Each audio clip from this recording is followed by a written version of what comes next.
ناظرین محترم السلام علیکم ورحمۃ اللہ وبرکاتہ۔ پروگرام دین کی بات میں آپ کا بہت بہت استقبال ہے۔ ناظرین رمضان المبارک اگرچہ رخصت ہو چکا ہے مگر اس کی برکتیں اور اثرات اب بھی ہماری زندگی میں جھلک رہے ہیں۔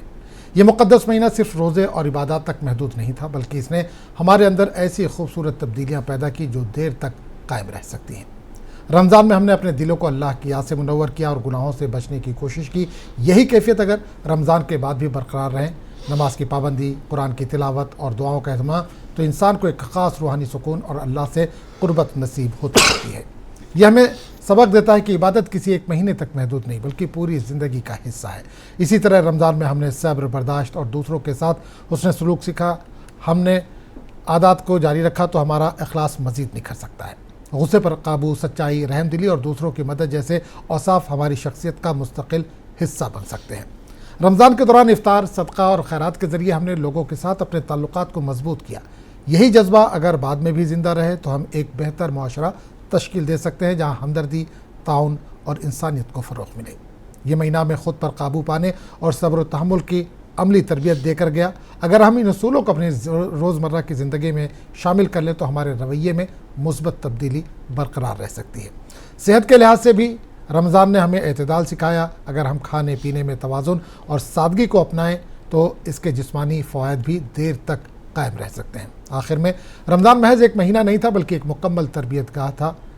کامیابی اسی میں ہے کہ ہم اس کے سکھائے ہوئے اسباق کو اپنی زندگی میں جاری رکھیں تاکہ روحانی، اخلاقی، معاشرتی اور جسمانی ہر پہلو سے ہم ایک بہتر انسان بن سکیں۔ بہرحال اس اہم موضوع پر بات کرنے کے لیے آج ہم نے مدعو کیا ہے مفتی سید بہاؤالدین زبیر صاحب کو جو ہمارے ساتھ موجود ہیں۔ مفتی صاحب بہت بہت استقبال آپ کا۔ السلام علیکم ورحمۃ اللہ وبرکاتہ۔ وعلیکم السلام ورحمۃ اللہ وبرکاتہ۔ تو ناظرین مفتی بہاؤالدین زبیر صاحب ہمارے ساتھ اگلے 1 گھنٹے تک موجود رہیں گے۔ آج کا جو ہمارا عنوان ہے رمضان کا اثر، رمضان کے بعد ہماری زندگی پر کتنا ہے یا کتنا باقی رہنا چاہیے۔ اگر اس تعلق سے آپ کے ذہن میں کوئی بھی سوال ہے تو بلا جھجک آپ کال کر سکتے ہیں۔ مفتی صاحب لگاتار ہمارے ساتھ موجود ہیں۔ اس کے علاوہ بھی جو عنوان ہے اس سے ہٹ کے بھی اگر آپ کے ذہن میں کوئی سوال ہے تو بلا جھجک آپ کال کر سکتے ہیں۔ نمبر لگاتار ٹی وی اسکرین پر موجود ہے، نمبر نوٹ کر کے سوالات کے ساتھ آپ تیار رہیے، تھوڑی دیر میں انشاءاللہ کالرز کو شامل کریں گے۔ بہرحال مفتی صاحب رمضان کا اثر رمضان کے بعد بھی کیسے برقرار رکھیں، یہ آج کا ہمارا عنوان ہے۔ اس پر ایک مختصر بیان، اس کے بعد کالرز کو شامل کریں گے۔ بسم اللہ الرحمن الرحیم، الحمد للہ رب العالمین وصلوات اللہ وسلامہ علی حبیبہ سید الانبیاء واشرف المرسلین وعلی آلہ وصحبہ اجمعین، اما بعد فاعوذ باللہ من الشیطان الرجیم، بسم اللہ الرحمن الرحیم، ان الذين قالوا ربنا الله ثم استقاموا تتنزل عليهم الملائكة الا تخافوا ولا تحزنوا وابشروا بالجنة التي كنتم توعدون، صدق اللہ العظیم۔ معزز ناظرین و سامعین کرام، اللہ سبحانہ و تعالی نے اپنے حبیب کریم صلی اللہ علیہ وسلم کے صدقے و طفیل ماہ رمضان جیسی عظمت والی، رحمت والی، مغفرت والی گھڑیاں ہمیں عطا فرمائی تھی۔ اس بابرکت مہینے نے ہماری دل کی دنیا میں انقلاب پیدا کر دیا۔ اسی بابرکت مہینے نے اللہ تعالیٰ کی رحمتوں سے اپنے دامن کو بھر دیا۔ اسی بابرکت مہینے نے ہر اس سر کو جو خدا کی بارگاہ میں عام طور پر سجدے کے لیے جھکا نہ کرتے، سجدے کے لیے جھکا دیا۔ اسی بابرکت مہینے نے ایسے سنگ دل لوگوں کو کہ جو کبھی نرم نہیں پڑتے انہیں ماہ مقدس کی رحمتوں اور برکتوں نے آنکھوں میں آنسوں لانے پر مجبور کر دیا۔ اسی بابرکت مہینے نے عام حالات میں صرف 2 رکعت اضافہ پڑھنا بندے پر بار گزرتا تھا، لیکن اس مہینے کی برکتیں تھی کہ 20 رکعت تراویح کے لیے مصلی پر کھڑا کر دیا اور بڑی آسانی اور بڑے سکون کے ساتھ اس مقدس فریضے کو ادا کرنے پر انہیں مجبور کر دیا۔ بہرحال اب وہ مہینے کے رخصت ہونے کے بعد ہماری جو طرز زندگی ہے وہ کس طرح ہونی چاہیے اور اس کے اثرات اور برکات کس طرح اپنی زندگی میں ہم کو نافذ کرنا ہے، یہ اچھی طرح ذہن میں بٹھا لیں کہ رمضان کا مہینہ جب رخصت ہوتا ہے تو صرف مہینہ رخصت ہوتا ہے لیکن رمضان کا فیضان رخصت نہیں ہوتا ہے۔ رمضان کا مہینہ جب جاتا ہے تو صرف مہینہ جاتا ہے، اس کی رحمتیں اور اس کی برکتیں ہمیشہ ہماری جھولی میں بھری رہتی ہے، وہ رحمتیں اور برکتیں ہمیشہ ہماری زندگی کا حصہ بنی رہتی ہے۔ لیکن اگر ہم نے رمضان کے بعد اپنی زندگی کو تبدیل کر لیا. رمضان کے بعد اگر وہی رفتار بے ڈھنگی جو پہلے بھی تھی اور اب بھی ہے، اس کیفیت کو اگر ہم نے اپنے زندگی میں اپنا لیا ہے تو پھر مقدس مہینہ جب جا چکا ہوتا ہے تو اس کا فیضان، اس کی رحمتیں ہمارے دامن میں نہیں آتی ہے. اگر رمضان کے بعد کی زندگی میں ہماری عبادتوں میں اگر کمی پیدا ہو، اگر طاعتوں میں کمی پیدا ہو، تقویٰ اور طہارت کی وہ کیفیت نہ ہو جو رمضان میں تھی، تو صرف رمضان کا مہینہ ہم نے پایا ہے، رمضان کے مہینے کی رحمتوں اور برکتوں کو ہم نے نہیں پایا ہے، اس کے اثرات کو ہم نے نہیں پایا ہے. تو رمضان کا مہینہ ایک ٹریننگ ہے بندے کے لیے، ایک مہینہ ایک عملی مشق ہے. اب اس کے بعد جب وہ مہینہ جاتا ہے تو دیگر 11 مہینوں میں اس عملی مشق کو جو رمضان میں ہم نے سیکھا تھا، رمضان میں جس کی وجہ سے ہماری تربیت کی گئی تھی، وہ تربیت اگر اپنی عملی زندگی میں نافذ رہے گی، اپنی زندگی میں اس کو نافذ العمل کریں گے، تب سمجھا جائے گا کہ یقیناً رمضان کی رحمتیں اور برکتیں ہم پانے والے ہیں. یقیناً اس مہینے سے ہم نے کچھ سیکھا ہے، کچھ درس لیا ہے. اگر نہیں وہی حالت تھی جو پہلے بھی ہماری تھی تو پھر سمجھیے یہ رمضان کا مہینہ آیا ہے، لیکن اس کے جو اثرات ہیں، اس کے جو برکات ہیں، وہ مکمل طور پر بھی ہمیں نہیں ملے ہیں. تو رمضان کے بعد کی زندگی میں دیکھا جائے گا کہ نمازوں کی پابندی کس طرح ہے، عبادتوں میں اہتمام کس طرح ہے، تلاوت کلام پاک کا اہتمام ہے یا نہیں ہے، خیر خیرات کا اہتمام ہے یا نہیں ہے. جو عمل رمضان میں بڑے جذبے اور بڑے شوق کے ساتھ کیا کرتا تھا، رمضان کے بعد بھی اگر وہی شوق باقی رہے گا، وہی جذبہ اور وہی جنون باقی رہے گا، تب سمجھا جائے گا کہ یقیناً اس نے رمضان سے کچھ پایا ہے. اگر نہیں ہے تو صرف یہ کہا جائے گا کہ یہ تو صرف رمضان کا مسلمان تھا، رمضان کا نمازی تھا، اس کے علاوہ دیگر مہینوں میں اس کی زندگی ویسی نہیں ہے جس طرح ہونی چاہیے. بالکل. تو ناظرین، اگر آپ کے ذہن میں بھی کوئی سوال ہے تو بلا جھجک آپ کال کر سکتے ہیں. مفتی بہاؤالدین زبیر صاحب لگاتار ہمارے ساتھ موجود ہیں. مفتی صاحب، اس سے پہلے بھی میں بات کر رہا تھا رمضان کے آخری جو رات تھی لیلۃ الجائزہ، جس کو کہا جاتا ہے کہ ہم نے جائزہ لیا کہ بھائی پورے رمضان ہم نے کیسے گزارے اور دعائیں ہماری قبول ہوئیں یا ہماری عبادتیں قبول ہوئیں، یہ ہم کیسے اندازہ لگائیں؟ اب رمضان المبارک کے جانے کے بعد جو لیلۃ الجائزہ کے طور پر ہمیں وہ رات جس میں انعامات اور اکرامات اللہ کی بارگاہ سے نازل ہوتے ہیں، جس میں محنت کرنے والوں کو ان کی محنتوں کا صلہ دیا جاتا ہے، جس میں مزدوری کرنے والوں کو ان کی مزدوری دی جاتی ہے، اسی طرح رمضان میں مکمل ہم عبادات کا اہتمام کرتے رہے، فرائض کا اہتمام کرتے رہے. اب وہ لیلۃ الجائزہ میں جس وقت اللہ کی بارگاہ سے انعام بٹ رہا ہوتا ہے، پھر اس کے بعد اس کا اگلا دن جس کو یوم الجائزہ کہا جاتا ہے، جس میں ہم شکرانے کے طور پر اللہ کی بارگاہ میں حاضر ہوتے ہیں. اب اس کے بعد پتہ کیسے چلے گا کہ رمضان کی جو عبادتیں ہیں وہ قبول ہوئی ہے یا نہیں ہوئی ہے؟ اس کے لیے آسان طریقہ یہ ہے کہ اگر فجر کی نماز قبول ہوئی، اس کی علامت یہ ہے کہ اللہ پاک ظہر میں آنے کی توفیق دیتا ہے. ظہر کی قبول ہوئی تو عصر میں آنے کی توفیق دیتا ہے، عصر کی تو مغرب تو عشاء. تو جس نماز کو قبول کر لیا جاتا ہے، پھر اگلے نماز میں اللہ پاک اسے اپنی بارگاہ میں آنے کی توفیق عطا فرماتا ہے. اسی طرح رمضان کی عبادتیں قبول ہوئی ہے، طاعتیں قبول ہوئی ہے، اس کے علاوہ دیگر مہینوں میں اللہ پاک وہی عبادتوں کا موقع عطا فرماتا ہے، وہی شوق ہمارے اندر پیدا ہو جاتا ہے. اگر وہی کیفیت رہی جو رمضان میں تھی تو پتہ یہ چلے گا کہ یقیناً رمضان کی جو عبادتیں ہیں وہ قبول ہوئی ہے. اب اس کے بعد اللہ پاک دیگر مہینوں میں بھی اس کی توفیق عطا فرما رہا ہے، دیگر مہینوں میں بھی قرآن کی تلاوت کی اللہ پاک توفیق دے رہا ہے، دیگر مہینوں میں بھی خیر خیرات کرنے کا اللہ پاک موقع عطا فرما رہا ہے. توفیق خدا کی بارگاہ سے جب ملتی ہے تب سمجھا جاتا ہے کہ عمل قبول ہوا ہے. اگر توفیق نہ ملی تو سمجھا جائے گا کہ اب عمل اللہ نے اس کو قبول نہیں کیا ہے بلکہ اس کو رد کر دیا ہے. اثر نو جائزہ لینے کی ضرورت ہے کیا مومن کو؟ کیونکہ رمضان میں جس طرح سے مساجد مصلیوں سے بھری پڑی تھیں، اب رمضان کے بعد بالکل خالی ہے. رمضان میں جیسا آپ نے ذکر کیا کہ تراویح بھی ہم نے پڑھی، اس کے علاوہ دیگر نفل عبادات جو ہیں ہم نے وہ بھی کی، لیکن اب رمضان گزرنے کے بعد فرض نمازوں میں بھی کوتاہی ہو رہی، مساجد بالکل خالی پڑی ہیں. کیا کہیں گے اس پر؟ اللہ تعالیٰ جو ہے ہم پر رحم کا، اپنے کرم کا معاملہ فرمائے. آج اگر ہم اپنی اس حالت پر غور کریں گے اور بڑی گہرائی کے ساتھ اگر ہم جائزہ لیں گے تو رمضان میں جو شوق تھا عبادتوں کا کہ سنت بھی ہو تو بڑے اہتمام سے ادا کرتے تھے، تہجد کا اہتمام بھی کرتے تھے. کئی مساجد تو ایسی ہیں کہ جہاں پر 1 گھنٹہ 2 گھنٹہ قبل ہی راستے بلاک کر دی جاتے ہیں کہ نہیں یہاں تہجد پڑھنے والے یہاں سے گزر رہے ہیں. ان کے لیے جگہ تنگ ہو چکی ہے، مسجدیں تنگ ہو گئی ہے تو باہر آ کر روڈ پر نماز پڑھتے ہیں. ارے یہ شوق رمضان میں تھا تو رمضان کے بعد کہاں چلا گیا؟ اگر یہ کیفیت رمضان کی تھی تو پھر رمضان کے بعد کہاں چلا گیا؟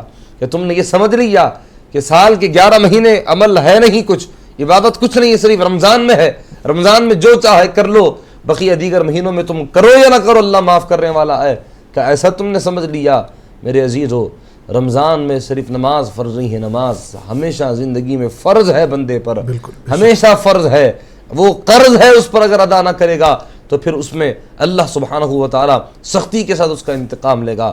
رمضان میں یہ شوق عبادتوں کا، مسجدوں میں یہ زینت اور یہ مصلیوں کی کثرت، پھر رمضان جانے کے بعد بلکہ عید کے دن سے ہی حال ہی ہو جاتا ہے کہ صفوں میں مصلی کم ہونے سب سے زیادہ اگر کسی کی فجر کی نماز جو ہے وہ چھوٹتی ہے تو میرے خیال سے عید کی صبح والی جو ہوتی ہے اسی میں چھوٹتی ہے۔ جی ہاں جی ہاں جی ہاں، سب سے کم جو ہے بھیڑ اسی وقت سب سے کم جو ہے مصلیوں کی تعداد رہتی ہے۔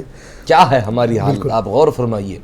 رمضان میں یہ حالت، یہ کیفیت، رمضان کے علاوہ دیگر مہینوں میں کہ ہم نے یہ سمجھ لیا کہ عبادت جو ہے صرف اسی کے مہینے تک فرض ہے، یہ چلا گیا یا مہینہ تو پھر فرض ختم، عبادت ختم نہیں، عبادت ہمیشہ فرض ہے، زندگی میں ہمیشہ فرض ہے، بالغ ہونے سے لے کر مرنے تک، بڑھاپے کی عمر ہمیشہ ہمیشہ نماز اس پر فرض ہے۔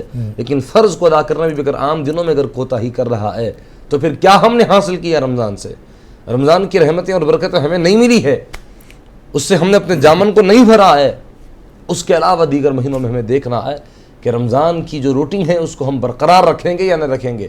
اگر برقرار رکھیں گے تو پھر اللہ کا شکر ادا کرو اور شکرانے کی نماز پڑھو، سجدے شکر ادا کرو کہ مالک جو توفیق تو نے عبادت کی مجھے اس مہینے میں دی تھی ہے، اب اس مہینے میں بھی میں برقرار رکھ رہا ہوں، اس کے علاوہ دیگر مہینوں میں بھی وہی کیفیت ہے۔ اے اللہ تیرا شکر ہے کہ رمضان سے میں نے کچھ پایا ہے، رمضان سے کچھ میں نے لیا ہے، رمضان سے کچھ میں نے سیکھا ہے، رمضان نے میری زندگی کو کچھ نہ کچھ تبدیل کیا ہے۔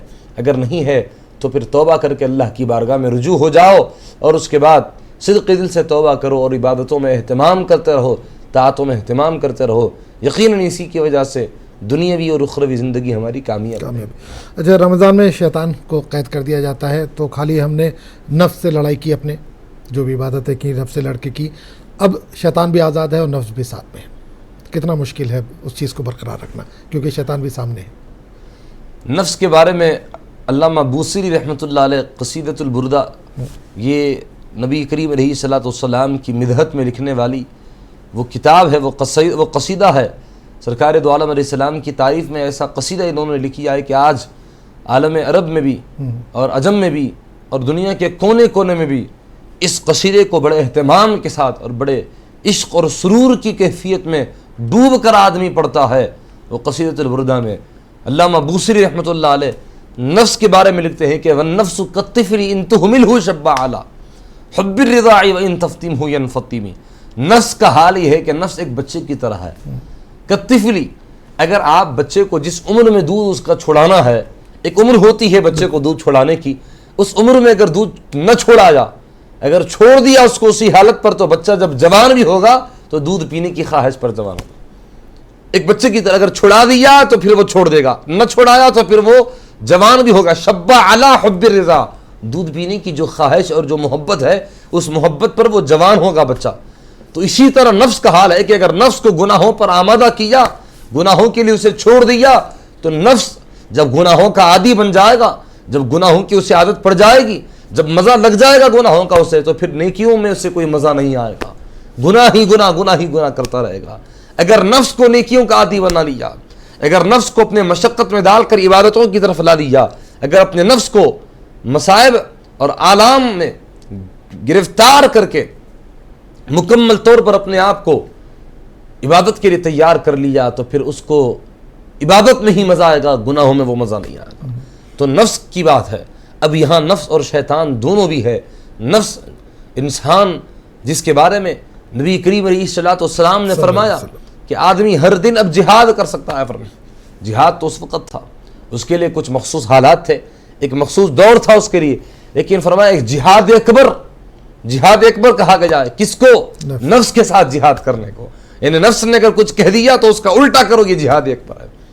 تو نفس کی مخالفت کرنا یہ ایک ایسا عمل ہے کہ جو یہاں نفس کی مخالفت کرے وہاں رب کہتا ہے کہ میری خاطر تو نے اپنے نفس کے تقاضوں کو پامال کیا، آج تیری مرضی کو ہم دیکھیں گے کہ تو کیا چاہتا ہے۔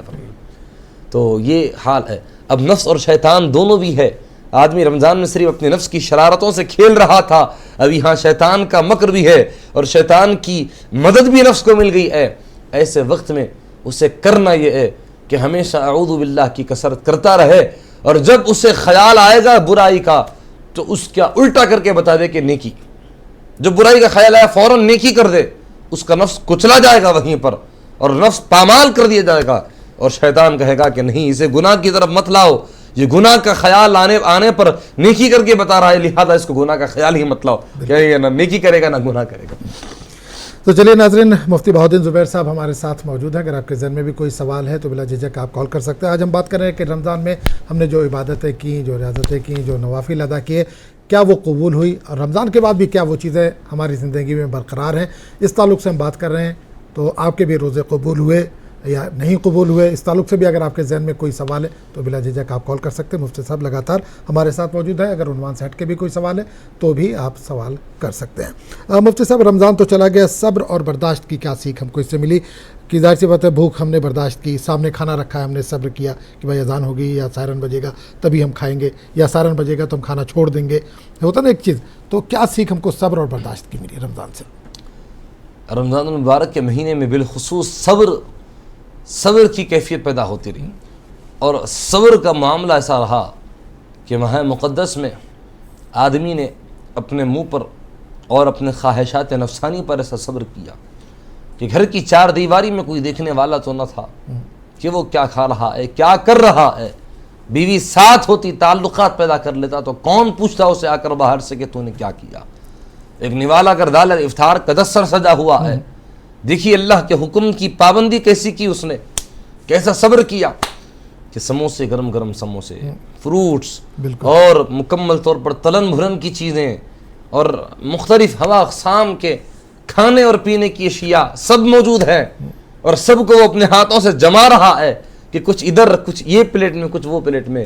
اچانک سائرن بجنے کی جب آواز آتی ہے تب تک وہ انتظار کرتا ہے, وہ اپنے ہاتھ سے جماتا ہے لیکن ایک نوالا, ایک ٹکڑا اپنے منہ میں ڈالنے کی جرت نہیں کرتا. یہ صبر تھا اس کا, یہ صبر تھا. روزے نے اسے صبر, حبیب کریم علیہ السلام نے فرمایا کہ روزہ صبر ہے اور صبر کا صلہ جنت ہے فرمایا. تو صبر کی بڑی فضیلت ہے. تو صبر کرتا رہا, اور صبر کی یہ کیفیت نے اس سے یہ حال کر دیا, اس کا یہ حال کر دیا کہ وہ لوگوں کے سامنے بھی ہے تو نہ کھا رہا ہے, اور لوگوں کے پیچھے بھی ہے, گھر کی چار دیواری میں بھی ہے.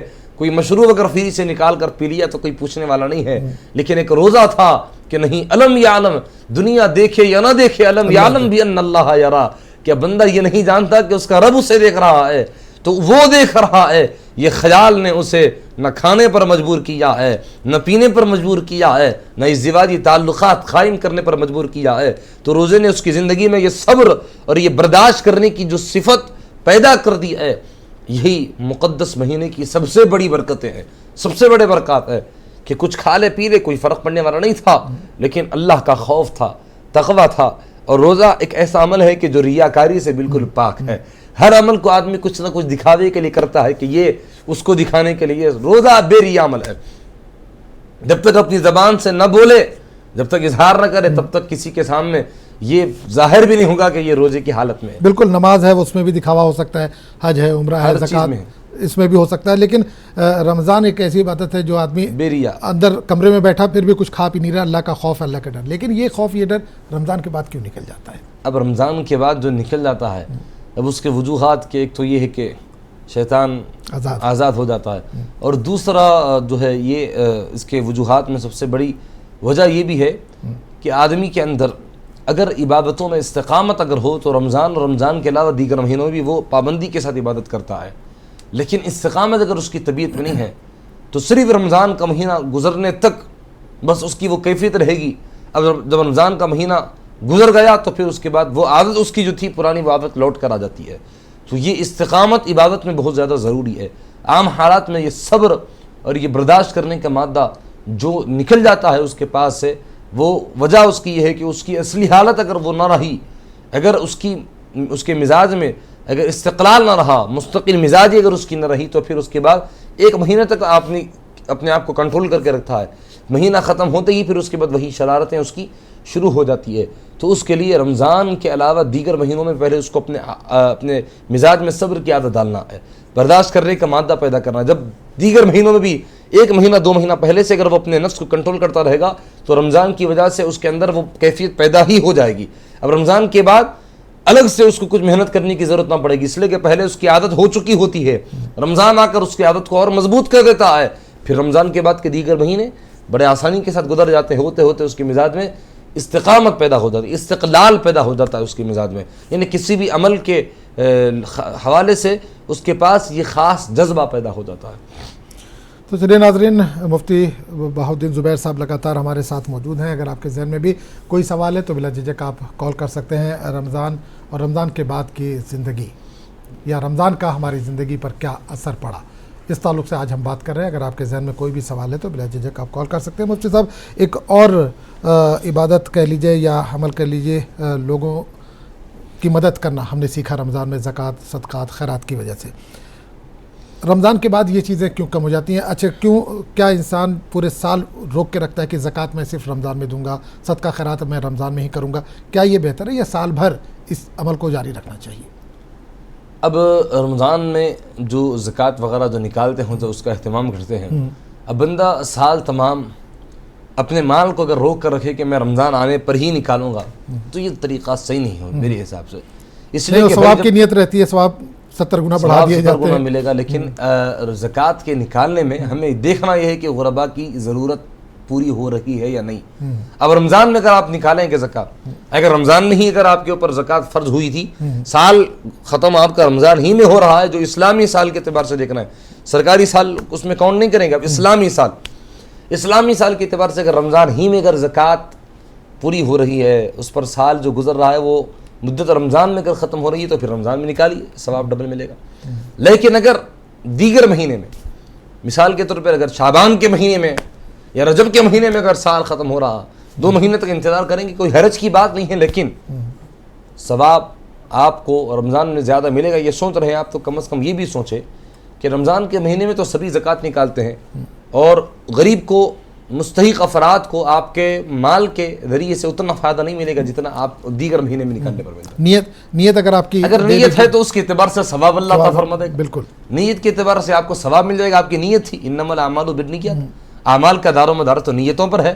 اگر نیت رمضان میں اگر نکالنے کی زکوٰۃ تھی، لیکن اگر آپ نے یہ دیکھا کہ نہیں مالک تیرے مخلوق کی ضرورت کا خیال کرتے ہوئے میں رجب کے مہینے میں ہی نکال رہا ہوں، سال ابھی پورا ہوا ہے اسی مہینے میں نکال رہا ہوں، یہ سال رمضان میں پورا ہو رہا تھا، تو پھر آپ نے اگر یہ سوچا کہ اگر اس وقت کسی غریب کی مدد بہت زیادہ ضروری ہے، اس کے لیے پیسوں کا انتظام کرنا ضروری ہے، زکوٰۃ کی نیت سے اگر آپ نے پہلے بھی اگر نکال دیے تو کوئی حرج کی بات نہیں ہے. نیت کے اعتبار سے آپ کو رمضان ہی میں نکالنے کا ثواب ملے گا.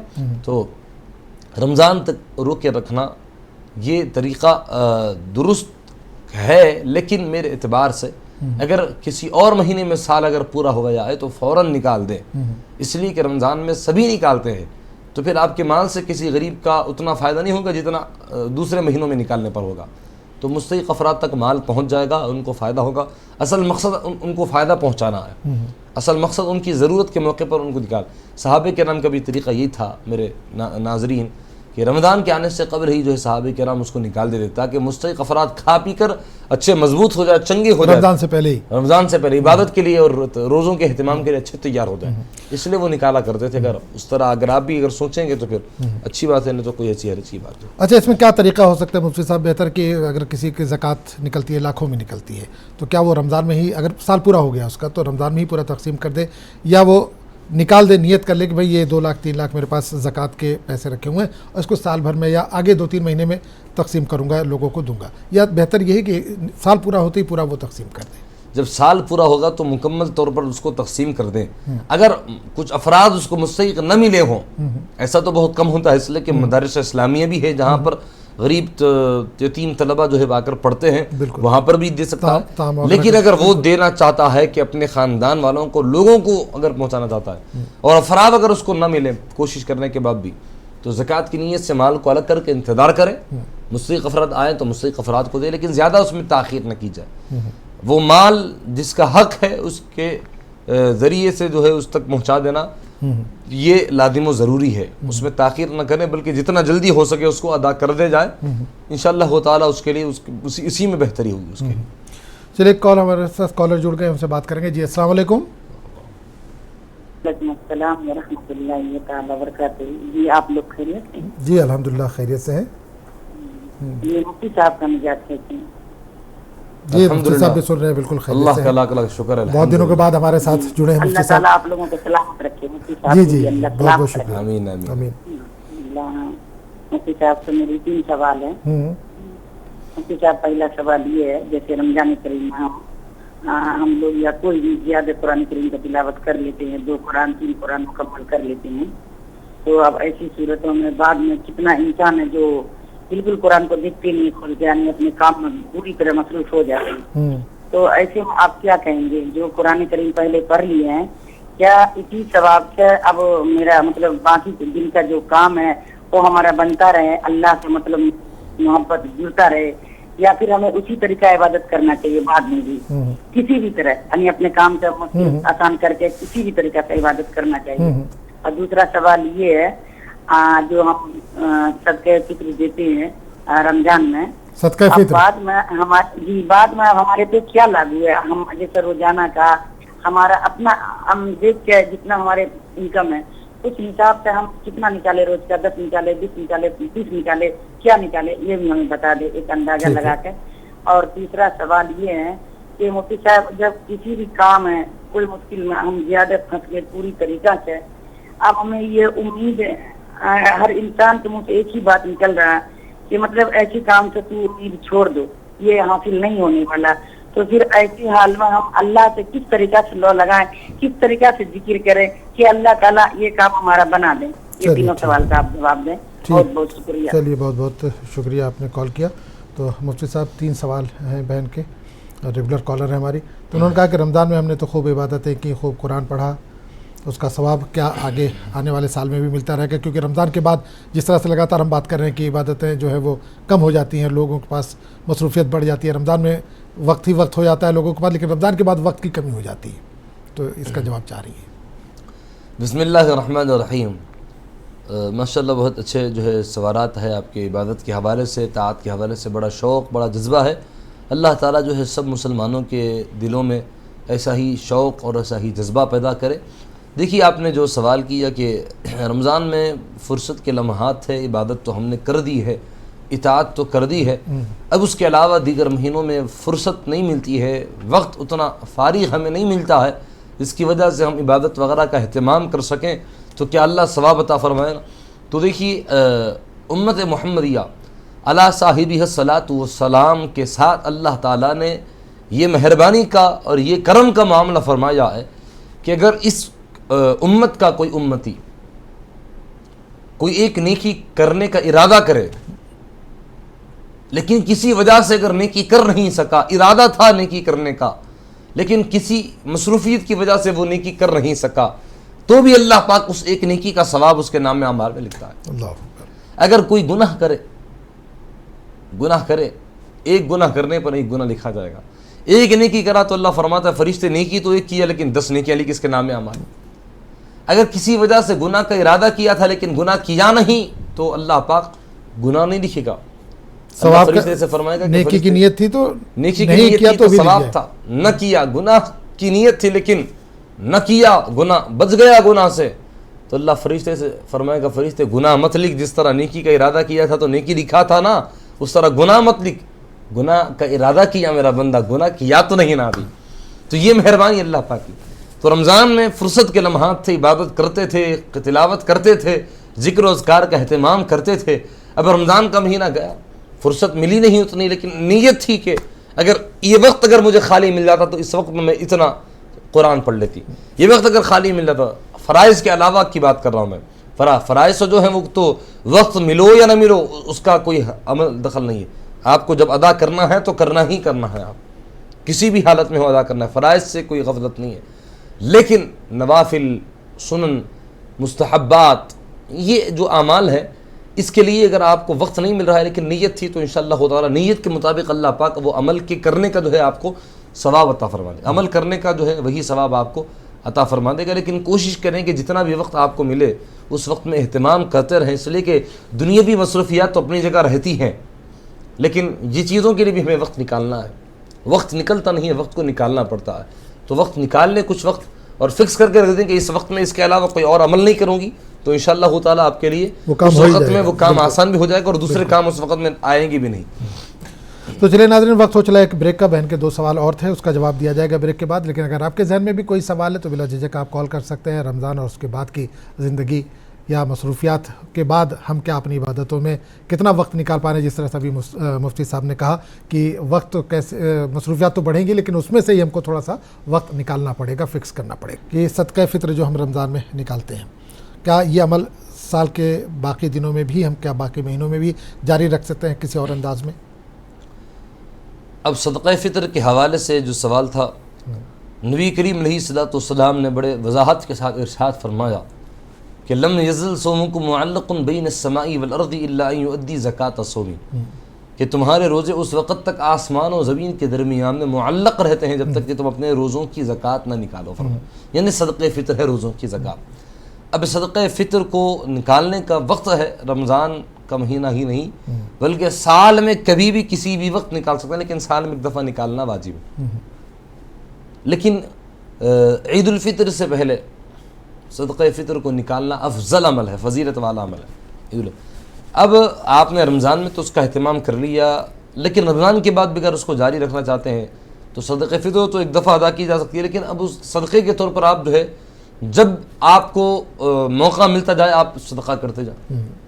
جب بھی موقع ملے رقم صدقے کی نیت سے غربا میں تقسیم کر دیں, اس لیے کہ حبیب پاک علیہ الصلوۃ والسلام نے فرمایا حسنوا اموالکم بالزکاۃ وداؤوا مرضاکم بالصدقہ, تم اپنے بیماروں کا صدقے کے ذریعے سے علاج کرو. فرمایا تو بیماریاں اس کی جو ہے دور ہو جاتی. بہت برکات ہیں صدقے کے. دنیاوی اعتبار سے کچھ حادثات ہمارے ساتھ ہونے والے ہوتے ہیں, کچھ حادثے میں اگر ہمارا معاملہ کچھ زخمی ہو گئے یا پھر کچھ گر کے ہاتھ ٹوٹا ہڈی, ایسے معاملات اگر ہونے والے ہوتے ہیں صدقے کی وجہ سے اللہ پاک اس کو ٹال دیتا ہے. فرمایا اس لیے فرمایا نبی پاک علیہ السلام نے اپنے بیماروں کا علاج کرو. تو جو بیمار ہو چکا ہے اس کا بھی علاج ہوتا ہے, جو بیمار ہونے والا ہوتا ہے اس کا بھی صدقے کے ذریعے سے علاج ہو جاتا ہے. غالباً میرے ذہن میں جو آ رہا ہے کہ ان کا سوال جو اس لیے تھا کہ صدقہ فطر کے ذریعے جو رمضان میں کوتاہیاں ہوئی ہیں, ہم سے کچھ عبادتوں میں غفلت ہوئی ہے, وہ سب چیزیں ایک طرح سے بیلنس ہو جاتی ہیں, معاف ہو جاتی ہیں صدقہ فطر دینے کے بعد.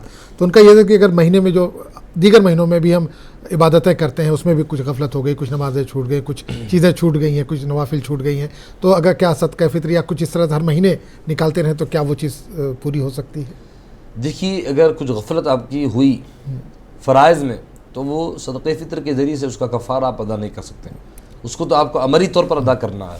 اگر کچھ گناہ صغیرہ کا کچھ ارتکاب کیا, صغیرہ گناہ جو وضو کے ذریعے سے بھی معاف ہو جاتے ہیں, دھل جاتے ہیں, ایسے گناہ اگر ہو گئے, چھوٹے موٹے گناہ, کبیرہ نہیں صغیرہ گناہ, تو صدقے کے ذریعے سے اللہ پاک اس کو مٹا دیتا ہے. تو عام دنوں میں, عام مہینوں میں اگر کچھ ایسی غلطیاں ہو رہی ہے کہ جو گناہ ہے کبیرہ کے طور پر نہیں بلکہ گناہ ہے صغیرہ کے طور پر ہو, اس کو اگر آپ صدقے دے کے یا پھر خیرات کر کے اگر اس کو معاف کروانا چاہتے ہیں تو اس کی برکت سے اللہ تعالیٰ اس کو درگزر فرما دے گا. لیکن اگر کچھ عبادتوں میں اگر غفلت ہو رہی تھی, عبادتیں اگر ادا نہیں کیے تھے, تو پھر اس کو تو ادا کرنا ہی ہے. جو فرض ہے اس کو تو ادا کرنا ہے, فرض تو آپ جو ہے ادا کرنا ہے, فرض کو چھوڑنا نہیں ہے, اس کے بارے میں نہیں. لیکن اگر کچھ اور نوافل کا اہتمام اگر صحیح طور پر اگر نہیں کر پائے, یا پھر عبادت تو کی ہے لیکن عبادت میں خشوع و خضوع نہ رہا, ایسی چھوٹی موٹی چیزیں ہیں, آپ صدقہ دے کر اس کو اللہ تعالیٰ کی بارگاہ میں معاف کروا لے سکتے ہیں. اچھا, آپ نے صغیرہ اور کبیرہ 2 گناہوں کا یہاں پر ذکر کیا, دونوں میں کیا فرق ہے ناظرین کے لیے تھوڑا سا اس پر اگر بیان کر دیں؟ کبیرہ اور صغیرہ یہ 2 گناہوں میں فرق ہے کہ کبیرہ گناہ جو صرف 2 وجہ سے معاف ہو سکتے ہیں.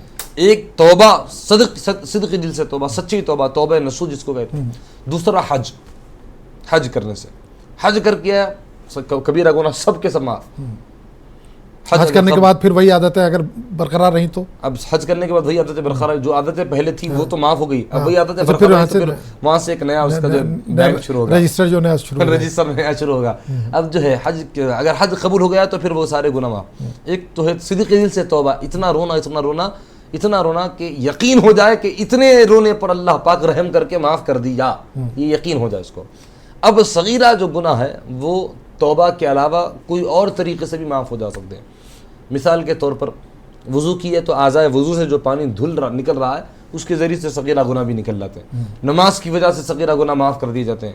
صغیرہ گناہ یعنی بالکل چھوٹے موٹے، یعنی اگر کوئی ایسا عمل کیا کہ جس کی وجہ سے کسی اور کے لیے تکلیف کا باعث بن گیا، لیکن اس کی نیت وہ تھی نہیں، لیکن اس عمل کی وجہ سے کسی اور کو تکلیف مل گئی، صغیرہ گناہ. چھوٹے موٹے گناہ اگر اس کی وجہ سے راستے میں اگر کوئی ایسی چیز آ گئی جس کی وجہ سے کسی کو نقصان پہنچے پاؤں سے، صغیرہ چھوٹے گناہ. تو صغیرہ جو گناہ ہے وہ توبہ کے ذریعے سے اور اس کے علاوہ نماز اور وضو وغیرہ کے ذریعے سے معاف کر دی جاتے ہیں. کبیرہ گناہوں کے لیے توبہ شرط ہے، اس کے بغیر وہ معاف نہیں ہوں گے، ہمیشہ اس کے نام اعمال میں رہیں گے. صدق دل سے اگر توبہ کرے گا، رو رو کر جس طرح اس کا حق ہے توبہ کا اس کے مطابق اگر کرے گا، تب جو ہے کبیرہ گناہوں کی معافی کی شکل و صورت ہے. اچھا، ایک بہن کا ایک اور سوال رہ گیا تھا کہ اکثر ہمارے زندگی میں ایسے حالات پیدا ہو جاتے ہیں کہ یہ کام اب بن ہی نہیں سکتا، ممکن ہی نہیں، لوگ کہتے ہیں اب چھوڑ دو اس چیز کو، تو لیکن کیا ایسی حالت میں بھی اللہ پر بھروسہ رکھیں؟ قرآن کریم میں اللہ پاک نے ارشاد فرمایا وَمَن يَتَّقِ اللَّهَ يَجْعَل لَّهُ مَخْرَجًا. سورہ طلاق میں اللہ فرماتا ہے کہ جو اللہ کی ذات پر بھروسہ کرتا ہے اللہ ہر تنگی سے نکلنے کی صورت اس کے لیے پیدا کر دیتا ہے، ہر تنگی سے. اب بعض معاملات ایسے ہوتے ہیں کہ جس میں سالوں سال ہم نے جو ہے محنت کرنے کے بعد کچھ رزلٹ صحیح طور پر حاصل نہیں کیا یا کچھ مثبت نتیجہ نہ ملا، بس ہمیشہ زندگی لگا دی اس کے پیچھے، لیکن جو اپنی مطلوبہ چیز ہے وہ ہمیں حاصل نہ ہوئی، جو اپنا مقصد ہے وہ مقصد حاصل نہ ہوا.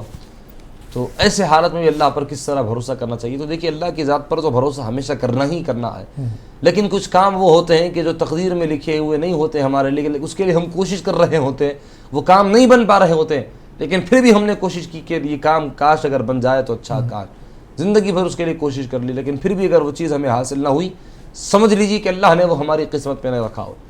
ایک وقت اس گزر جانے کے بعد حضرت محدث دکن علیہ رحمۃ الرضوان جو دکن کے انتہائی عظیم المرتبت شخصیت ہیں، اس بزرگ حضرت محدث دکن، اس بزرگ کے پیر و مرشد حضرت پیر بخاری شاہ علیہ رحمۃ الرضوان، حضرت کا ایک مبارک قول ہے، بڑا پیارا قول ہے. آپ فرماتے ہیں کہ اگر کچھ کام ہم کر رہے ہیں، جو کام ہم جس طرح کرنا چاہتے تھے، جو کام ہم لینا چاہتے تھے، یہ جو چیز ہم حاصل کرنا چاہتے تھے اس کا الٹا ہو گیا، اس کے خلاف. مثال کے طور پر اگر ہم فلاں جگہ سے وہ چیز حاصل کرنا چاہتے تھے لیکن وہ چیز ہمیں نہیں ملی، ہم نے کوشش کی، تو آپ فرماتے ہیں اس کے بعد اگر نہ ملی تو تم اللہ سے معافی مانگو. فرماتے کیا مطلب ہے؟ کتنی جو ہے اہم بات، اللہ سے معافی مانگو.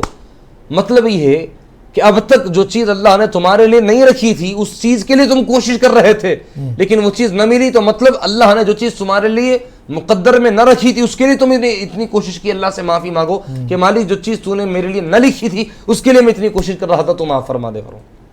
تو یہ تو جو چیز ہمیں نہیں ملتی ہے تو اس کے چلے جانے کا یا اس کے نہ ملنے کا ہمیں افسوس نہیں کرنا چاہیے، بس اللہ کی ذات پر بھروسہ کرنا ہے کہ مالک جب تو نے میرے لیے نہ رکھی تو پھر دنیا کی کون سی طاقت مجھے وہ چیز دے گی. جب اللہ نے رکھی ہے تو دنیا ساری مل کر بھی آپ سے وہ حق نہیں چھین سکتی. جب اللہ نے نہ رکھی ہے تو دنیا ساری مل کر دینا بھی چاہتی ہے تو وہ چیز آپ کو ملنے والی نہیں ہوتی ہے. تو یہ ہے اللہ کی ذات پر بھروسہ تو ہمیشہ کرنا ہے، لیکن کچھ چیز اگر آپ کو تھی وہ نہیں ملی، آپ اس کو چھوڑ دیں، اس کی وجہ سے اپنی زندگی کو، اپنے معمولات کو خراب نہ کریں. ایک ذہنی طور پر بھی آپ جو ہے کمزور ہو جاتے ہیں اور جسمانی اعتبار سے بھی کمزور ہو جاتے ہیں جب کوئی چیز جس کے پیچھے آپ لگے ہوئے ہیں اور وہ نہیں مل رہی. بس چھوڑ دیں، بس مالک تو نے اگر نصیب میں رکھی تو دے، اگر نصیب میں نہ رکھی تو تیری مرضی. اچھا، رمضان میں ہم نے خوب دعائیں کی، خاص کر جو افطار کا وقت ہوتا ہے، سحری کا وقت ہوتا ہے، اللہ سے گڑ گڑا کر دعائیں کی. اب کچھ لوگوں کو ایسا لگتا ہے کہ دعائیں تو بہت مانگی لیکن قبول نہیں ہوئی، تو کیا جو دعائیں ہم کو لگتا ہے کہ قبول نہیں ہوئی اس کا صلہ کچھ اور ملے گا یا کچھ اور اس کا رزلٹ ہم کو ملے گا؟ اب دعاؤں کی قبولیت کے دو طریقے ہیں صاحب. ایک جو چیز آپ دعا میں مانگے ہیں وہی چیز آپ کو ملے، یا دعا تو کر دیا لیکن اللہ پاک جو ہے اس دعا کے بدلے میں کوئی اور بڑی چیز آپ کو دینا تھا. مثال کے طور پر دنیاوی اعتبار سے اگر کچھ حادثے کا شکار ہونے والے تھے، اللہ آپ کی دعا کو دیکھتا ہے کہ اس کی دعا کی اب اس وقت جو ہے زیادہ ضرورت ہے، یہ اس سے زیادہ ضروری جو ہے وہ حادثہ. اگر وہ حادثہ اور زیادہ ضروری ہے آپ کے لیے جس کا ٹالنا ضروری ہے، اللہ پاک اس دعا میں جو چیز آپ مانگ رہے ہیں وہ نہ دے کر اس حادثے کو ٹال دیتا ہے. یا نہیں تو پھر تیسرا طریقہ کہ جو دعا آپ نے کی اس کو اللہ پاک مؤخر کر کے آخرت میں اس کا ثواب آپ کو عطا فرماتا ہے. تو احادیث پاک میں یہاں تک بھی آیا ہے بعض احادیث پاک میں کہ آخرت میں جب بندے کو بندے کی دعاؤں کا جب صلہ دیا جائے گا، جو دعائیں وہ کر رہا تھا اس دعاؤں کا صلہ اگر آخرت میں ثواب کی شکل میں دیا جائے گا تو بندہ یہ کہے گا کہ مالک زندگی میں میری کوئی دعا قبول نہ کر کے ہر دعا کا بدلہ تو یہاں دے دیتا تو اچھا ہوتا. یہ بندہ خواہش کرے گا. تو دعائیں کرنے کے بعد اگر قبول نہ ہو رہی ہے تو اس کا مطلب یہ ہے کہ اس سے کوئی اہم ترین چیز تھی جو اللہ آپ کو عطا فرما رہا ہے، جس کا آپ کو علم نہ تھا، وہ چیز آپ کو اللہ پاک عطا فرما رہا ہے.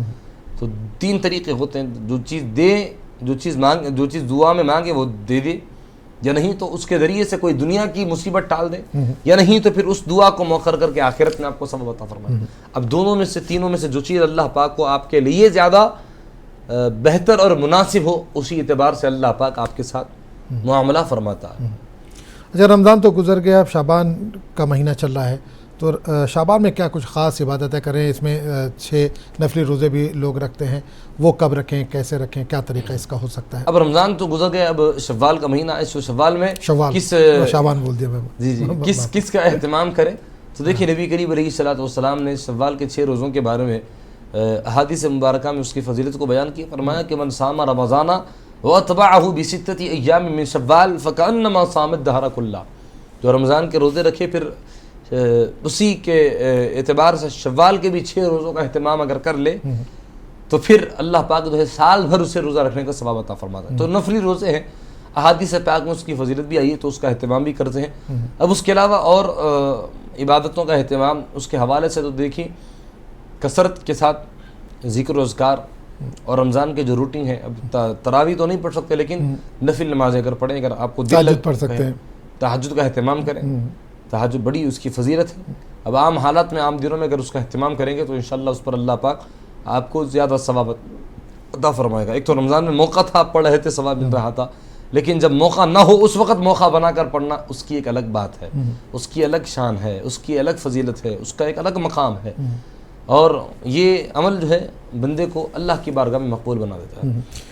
اچھا، یہ 6 روزے کا جو ذکر آ رہا ہے یہ ایک ساتھ رکھنا ہے یا کبھی بھی پورے مہینے میں رکھ سکتے ہیں؟ کیا بہتر ہے؟ حادث مبارکہ میں متوالیت وغیرہ متوالیہ کا ذکر آیا، یعنی یا تو 6 ایک ساتھ رکھو عید کے بعد، شوال میں یکم شوال کے بعد 2 شوال سے، یا نہیں تو جس طرح اپنی سہولت ہے کبھی بھی رکھو. ہر وقت فضیلت اتنی ہی ملے گی، ثواب اتنا ہی ملے گا جتنا 6 روزے ایک ساتھ رکھے بھی تو اتنا ثواب، الگ الگ رکھے بھی تو اتنا ثواب میں کوئی کمی زیادتی نہیں ہوگی.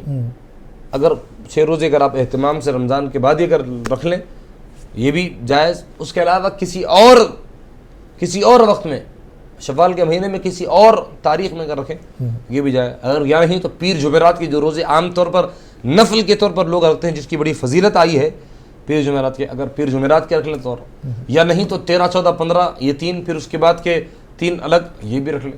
اپنی جیسی سہولت ہے ویسا رکھیں. ہر مہینہ 2 کر کے بھی رکھ سکتے ہیں، ہر ہفتہ 2 کر کے بھی رکھ سکتے ہیں، یا آپ جس طرح چاہے رکھ سکتے ہیں.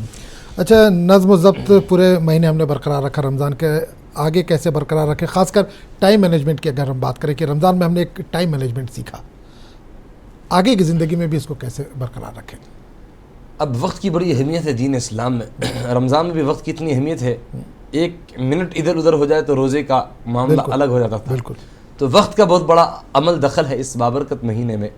اب اس مہینے کے جانے کے بعد جس عبادتوں کے لیے ہم نے اپنے اوقات کو مخصوص کر لیا تھا اسی طرح ہم اپنی فرصت اور اپنی مصروفیت کے اعتبار سے کچھ اوقات کو مخصوص کر لیں کہ اس میں ہمیں یہ عبادت کرنا ہے، اس میں یہ اہتمام ہم کو کرنا ہے، مخصوص کر کے رکھ لیں، فکس کر کے رکھ لیں. تو وقت کا جو نظام ہے رمضان میں، اس کے علاوہ دیگر مہینوں میں اپنی سہولت سے آپ وقت کا انتظام کر لیں کہ اس وقت میں یہ کام، اس وقت میں یہ. تو وقت کی بڑی اہمیت ہے. اگر آپ نے وقت کو اپنے فکس کر لیا کہ ہفتے میں یہ دن کو میں نے اس عمل کے لیے مخصوص کر لیا تو اس میں آپ وہی عمل کریں. عام حالات میں دن میں صبح کے وقت میں آپ کچھ عمل کو اپنے فکس کر لیں. اب آپ رمضان میں افطار کے وقت میں دعا کر رہے تھے جس کو بڑی قبولیت کا درجہ حاصل تھا. اب اس کے علاوہ اگر آپ اپنے کسی وقت کو دعا کے لیے اگر فکس کرنا چاہتے ہیں تو وہی وقت میں مغرب کی نماز اذان کے وقت جو دعا ہوتی ہے اس کو بھی اللہ قبول فرماتے ہیں، اس وقت میں کر لیں. اسی طرح آپ نے نفل سنت کے طور پر 20 رکعت نماز ادا کر رہے تھے. اگر آپ کو کچھ اور نفل نمازیں پڑھنا ہے مغرب کے بعد اوابین کی نماز پڑھ لیں صلاۃ الاوابین کہہ کر, یا ظہر کی نماز کے بعد کچھ نفل نماز پڑھ لیں, نفل کے طور پر میں پڑھ رہا ہوں, بہت بہتر ہے. اشراق کی نماز پڑھ لیں جو کہ بڑی فضیلت کی ہے, چاش کے وقت کی. اس طرح اپنی روٹین کو آپ بنا لیں کہ جو اعمال جو عبادت رمضان میں ہوتی تھی اسی کو برقرار رکھنا ہے, تو نفل کے طور پر آپ کرتے چلے جائیں. قرآن کی تلاوت کا معمول بنا لیں کہ فجر کے بعد سورہ یاسین, عشاء کے بعد سورہ ملک, اس طرح اپنا معمول بنا لیں. آپ کی وہی روٹین برقرار رہے گی اور قرآن کریم کی تلاوت بھی ہوتی رہے گی اور ذکر و اذکار کا اہتمام بھی ہوتا رہے گا. درود پاک پڑھتے تھے فجر کی نماز کے بعد, عصر کی نماز کے بعد. آپ جو ہے کسی ایک وقت کو فکس کر لیں. کئی مساجد میں جو ہے فجر کے بعد دستر بچتا ہے, اس میں بینجوں کا دستر جس میں درود شریف پڑھتے ہیں, اور چلتے پھرتے بھی پڑھ سکتے ہیں اس کو, کوئی ضروری نہیں ہے کہ ہاں مصروفیت بڑھ گئی ہے تو گاڑی چلا رہے ہیں آپ درود شریف پڑھتے رہیے, خاص کسی جگہ پر بیٹھ کر پڑھنا ضروری نہیں ہے. اگر آپ جو ہے چلتے پھرتے ہیں تو پڑھ لیں, یعنی جتنا رمضان میں پڑھتے تھے آپ اتنا آپ چلتے پھرتے بھی عام دنوں میں بھی پڑھ سکتے ہیں. اگر آپ فکس کر کے رکھ لیں گے ناظرین تو ہم سب کے لیے جو ہے یہ کام بہت آسان ہو جائے گا کہ میں یہ عمل کرتا تھا, اس کو رمضان میں یہ وقت میں مجھے وقت ملتا تھا, لیکن رمضان کے بعد مصروفیت بڑھ جاتی ہے. اب اس کے بعد اس کو کسی اس وقت میں نہیں بلکہ اپنی سہولت سے کسی بھی وقت میں ادا کر لو, اپنی سہولت سے ادا کر لے. رمضان کی مصروفیت الگ ہوتی ہے, رمضان کے علاوہ دیگر مہینوں کی ٹائمنگ الگ ہوتی ہے, تو اپنا جس طرح وقت ہے جو ٹائمنگ ہے اس کے اعتبار سے آپ جو ہے اس کو فکس کر کے رکھ لیں, انشاءاللہ یہ بہتر ہو جائے گا. اللہ ہم سب کو جو ہے توفیق عطا فرمائے. بالکل بالکل آمین. چلیے وقت کی کمی ہے مفتی صاحب, چلتے چلتے ہمارے ناظرین کے لیے کوئی پیغام دینا چاہیں کہ جس طرح سے شروع میں ابھی ہم نے بات کی کہ مساجد اب خالی ہو گئی ہیں رمضان کے بعد, تو دوبارہ آباد ہو, کوئی میسیج خاص کر نوجوان طبقے کے لیے اگر دینا چاہیں. نوجوان طبقے کے لیے بس یہی پیغام ہے کہ جس آیت مبارکہ کی میں نے تلاوت کی, اللہ پاک فرماتا ان الذین قالوا ربنا اللہ ثم استقاموا, بے شک جو لوگ یہ کہہ دیے کہ اللہ ہمارا رب ہے پھر اس پر جم گئے, ان کی موت کے وقت میں فرشتے آتے ہیں اور آ کر کہتے ہیں کہ موت سے گھبراؤ نہیں. استقامت جس کے پاس ہوتی ہے موت سے وہ گھبراتا نہیں بلکہ موت اس کے لیے نعمت بن جاتی ہے, بشارت بن جاتی ہے اس کے لیے. تو نوجوانوں کے لیے یہی گزارش ہے کہ استقامت اگر عمل میں ہو تو وہ عمل قبول ہے. نبی کریم علیہ الصلوۃ والسلام سے پوچھا گیا ای الاعمال احب الی اللہ, حضور کون سا عمل ہے جو اللہ کو پسند ہے؟ حضور نے گنا نہیں کہ یہ اس کی لمبی چوڑی 100 عمل کی فہرست نہیں گنائی, بس ایک شارٹ اینڈ سویٹ جملہ آقا نے فرما دیا, ادومھا وان قلت, یعنی جو عمل ہمیشہ کیا جائے اور اگر مختصر ہی کیوں نہ ہو, کم ہی کیوں نہ ہو, وہ عمل اللہ کو پسند ہے. ایک وقت میں بیٹھ کر پوری نمازیں پڑھ لیا, رات بھر کی زندگی بھر کی پوری نمازیں, اور اس کے بعد اگلے دن سے وہی غفلت تو شروع, یہ نہیں. عمل مختصر ہے لیکن ہمیشہ اگر کیا جائے تو وہ عمل پسند ہے. تو یہ نوجوانوں کے لیے بھی میرا یہی پیغام ہے کہ میرا نوجوانوں, ہم نے نماز کو زندگی میں ہم نے اپنے ایسا فرض کیا ہے کہ اس کو صرف ہم رمضان میں ادا کریں گے اور دیگر مہینوں میں نہیں, تو یہ غلط ہے. اس کی وجہ سے اللہ پاک کی رحمتیں رک جاتی ہے, زندگی سے برکت ختم ہو جاتی ہے. ہم نے اپنے زندگی میں اپنے لیے اپنے قبر کے گڑھے کو ہم نے تاریک بنا دیا ہے, قبر کو ہم نے اپنی تاریک کر دیا ہے, آخرت کو ہم نے اپنی برباد کر لیا ہے. تو مسجدیں آباد تھی رمضان میں, رمضان کے علاوہ دیگر مہینوں میں اگر مسجدیں آباد کرو گے, اتفاق اور اتحاد پیدا کرو گے, تو اس کے ذریعے سے انشاءاللہ تعالی اللہ پاک جو برکتیں رمضان میں رزق کے حوالے سے, کمائی کے حوالے سے عطا فرما رہا ہے, اس کے علاوہ دیگر مہینوں میں بھی وہی برکتیں ہماری زندگی میں رہے گی. بس یہی پیغام ہے کہ عمل کو کسی ایک وقت کے لیے نہیں بلکہ ہمیشہ اپنی زندگی میں نافذ کرنا ہے. فرض ہے تو فرض کو ہمیشہ ادا کرنا ہے, نفل ہے تو کسی ایک وقت میں اہتمام کیا تو اس کے علاوہ دیگر مہینوں میں اس کا اہتمام کرنا ہے. اگر مسجدیں مصلیوں سے آباد رہے گی تو اللہ پاک ہماری مسجدوں کو غیروں کے ہاتھوں میں جانے سے محفوظ فرما دے گا. بس اس کے علاوہ کوئی اور بات نہیں کہتا. بالکل آباد کریں مساجد کو جس طرح سے رمضان میں ہم نے آباد کیا. چلیے بہت بہت شکریہ مفتی صاحب, آپ ہمارے پروگرام میں آئے, ہمارے ناظرین کے سوالوں کے اپنے جواب دیے. تو مفتی بہاؤالدین زبیر صاحب کو آج ہم نے دعوت دی تھی, کل انشاءاللہ کسی نئے موضوع کے ساتھ آپ کے سامنے پھر حاضر ہوں گے. تب تک کے لیے اجازت دیجیے. السلام علیکم ورحمۃ اللہ وبرکاتہ.